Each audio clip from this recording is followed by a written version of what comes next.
Hey guys, what's up? So today I'm going to show you how to make a Victorian shadow box. And you can get, you can find these old frames. Sometimes they're made out of brass with oval glass. This is very old glass. And then you can get a piece of cardboard, cut it out to fit, cover it with fabric, and I'll show you what I'm doing. All right, so believe it or not, this was already done for me. Somebody had covered an old piece of cardboard with some kind of like silky fabric, and yeah, and I added, let's see, I added these Civil War era forks and knives. Look how cool that is with the wooden handles. And then I added these actually these visiting cards, which are these Victorian photos that I got on eBay for really cheap. Right here you can see, look how cool that is. And I think this is people from the same family that I actually got. And what I'm doing is I'm sewing the knives and forks in place.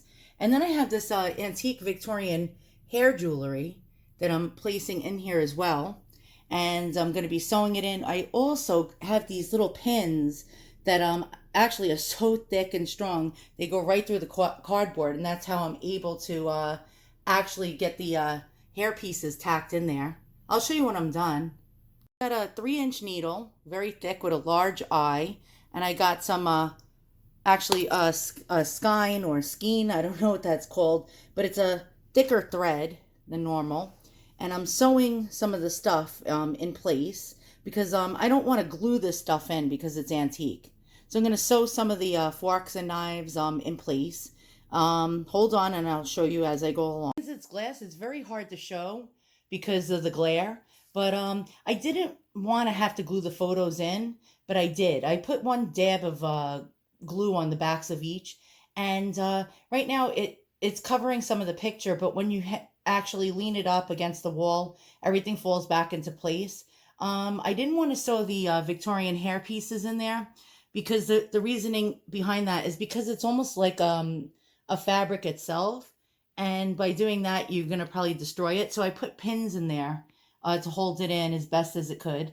And there we go. So now we have the jewelry that's actually along with the Civil War era forks and knives. Don't know if you can see that. Look at that.